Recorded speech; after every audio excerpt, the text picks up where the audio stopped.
Hello, I'm Thomas Shepherd. I'm the author of Mr. Tumnal, which is out on the 27th of November 2014.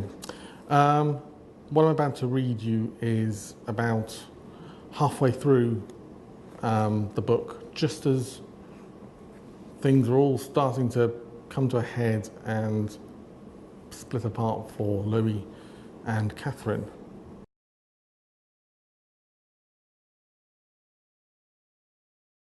The spiralling, circling scorpion ride flung the fairgoers down into the crowd before casting them up towards the high 15th century turreted walls of the colleges. Lights flashed and swirled and music loomed out of speakers from every ride.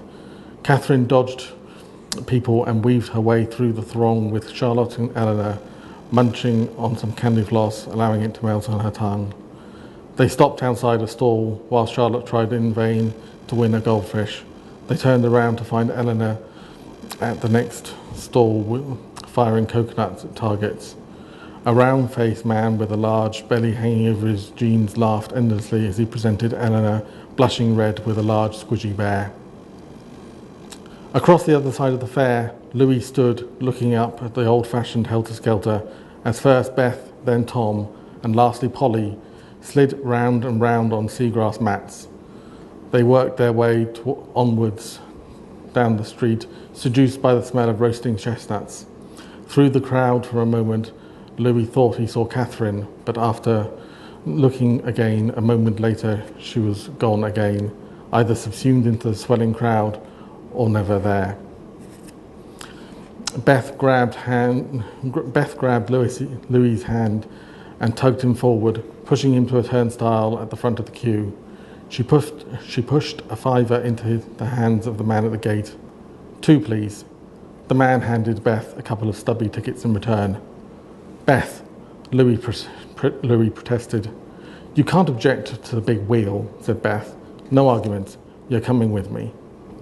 Louis glared at his friend, whilst feeling a secret internal pleasure that she was forcing him onto a ride. Moments later, and he was jostling into a cradle and jolted forwards by degrees, further into the sky. At its highest point, he and Beth were sitting level with the rooftops and looking down not just across the tops of the plane trees, but the whole fairground that sprawled across the wide St. Giles Street and down into neighbouring streets. Beth snapped photographs, and Louis saw shots form in his mind from the vista set out beneath him, beside him, above him, that made him wish that he brought his camera with him. For a moment, as he looked down, he thought his gaze met with that of Catherine looking up. But he blinked, and she was gone, vanishing again into the milling crowd.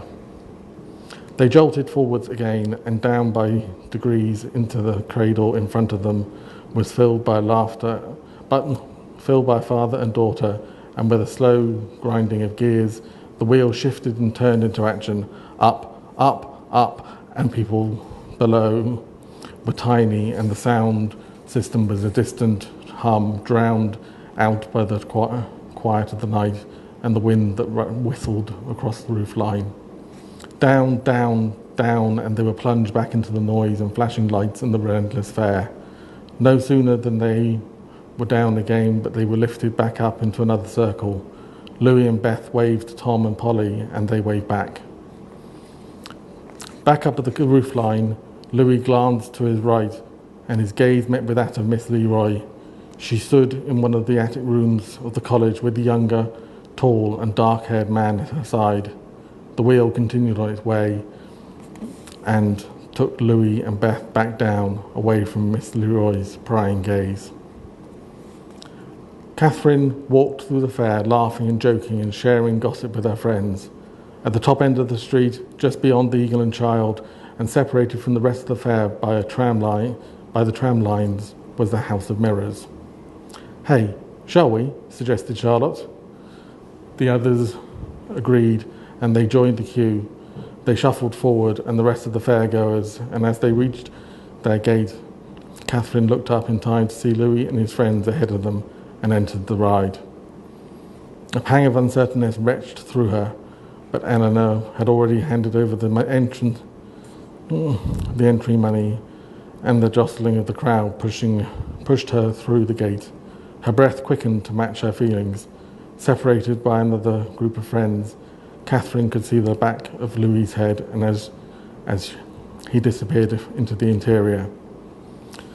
Catherine stepped forward to the ride and up through the entrance, immediately confronted with a reflection, a distorted rear view. She glanced round and saw the warped floor-to-ceiling mirror behind her that twisted and contorted her view. Shrieks and giggles from the crowd inside the ride echoed around the walls of the ride, over the top of the rhythmic hum of the generator and the clanking of the machinery as the mirror walls shifted position to close off pathways and open up new ones as they walked through the mirrored maze. "It's like being inside a mirror," said Catherine. "Disorientation City," agreed Charlotte. The walls clanked again and the scene was instantly different. Catherine swung round, searching the people around her and the reflections in the mirrors. "Where's Eleanor?" she panicked. Charlotte swung round too, staring through the distortion. "She was right beside me just now." "Not anymore," said Catherine. The machine grinded into the motion again. The mirrored walls in front of them parted to reveal a new chamber, and they shuffled forward. Behind them the walls clanked and moved and snapped shut. "Charlotte!" Catherine shouted out her friend's name. The walls had separated them. Catherine moved forward again, where once she had enjoyed the childlike delight of the twisted reflections. Now the claustrophobia and disorientation scared her. The walls turned and flipped, and the corridor opened out to another chamber and a different set of people, but there was still no sign of her friends. She moved on as the walls grinded across the floor, flipping their reflections here and there, pushing between the people and sorting them into different directions. Catherine tried to remember how big the trailer had been and tried to keep a focus on where she was in relation to the outside world, but it was hopeless. Her head ached, her mind confused by the convex and the concave reflections of other equally twisted images. As the panels parted once more, she stepped forward to where, in front of her, a solitary man stood, staring at his reflection. The walls moved and pushed her on and stepped up alongside him. Glancing to her side, she confirmed what she already knew. "Louis?" Catherine said dispassionately. He didn't answer. She looked at him, at the way he stared straight ahead, his gaze fixed on something in the reflection. Around them, the ride groaned, sending vibrations through the floor. Louis stood in front of the mirror, staring at the warped and refracted reflections. At his side, he could see Amanda standing with him, and across his shoulder, in the reflection of a reflection from another mirror, there was Miss Leroy, looking back at him. "Louis," said Miss Leroy, "and Amanda, it's so nice to see you both together." Louis didn't answer. He looked to his side, to Amanda. His hand slipped down easily into hers, and he smiled. "Keep hold of her, Louis." Louis straightened up, still smiling, and looked again to Miss Leroy. "She makes you Louis," Miss Leroy continued. "Louis, what are you doing?" Catherine pulled her hand from his. "What are you looking at?" Louis turned to face Catherine. "I'm sorry. It was never meant to end up like this," he said sorrowfully. Catherine frowned. "No? Well," Catherine stopped, noticing a lack of comprehension on Louis's face. She returned a stern gaze to him. "If you never had used me to cheat on your wife..." "It's not like that," excused Louis. "Amanda, she's not..." "Amanda? I was right then."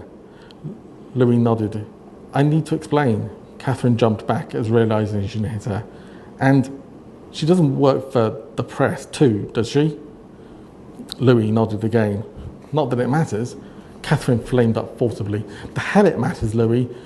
Your wife is my boss, and because of our affair, she's been giving me absolute hell." Louis stared back at her blankly. "It matters very much." The grinding of the machinery was suddenly louder. The next mirrored panels began to move, jolting forwards and back and jammed. The grinding and the groaning intensified as metal strained over dry metal. Shrieks of alarm penetrated the increasing din from elsewhere in the ride. With an alarming pop of electricity and a flare of blue flame, the ride went dark. Screams echoed around the house of mirrors. The gears grinded noisily and a mirrored panel flipped open with such a force the glass shattered and caused Catherine to jump back. She crashed into another panel and felt the panels give behind her. "Catherine!" Louis called out. His voice sounded further away than it should be. The emergency lighting flicked and flashed back into life. Catherine found herself on the reverse side of the mirrors, between the grinding levers and the sides of the truck. Through a gap in the panel, she could see Louis standing helpless in front of the mirrors. "Louis!" Catherine shouted. She dove towards the gap and tried to squeeze through. Something tore, and her arm stung with pain. She pulled back. Louis was at the panel now, pulling against the direction that it was closing. He was saying something under his breath, but under the now thunderous roar of machinery, Catherine couldn't hear what he said.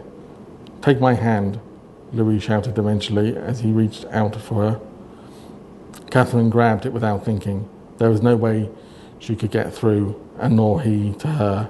She released his grip and pushed his way moments before the panel snapped closed. Catherine screamed out at the same moment that Louis shouted her name. She hit the panels with her fists.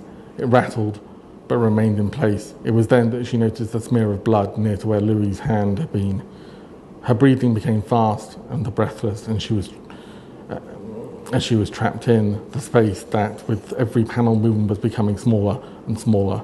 She looked up, wondering if she could climb over the glass panels, but above her head height was where the gears and levers were working this way and that.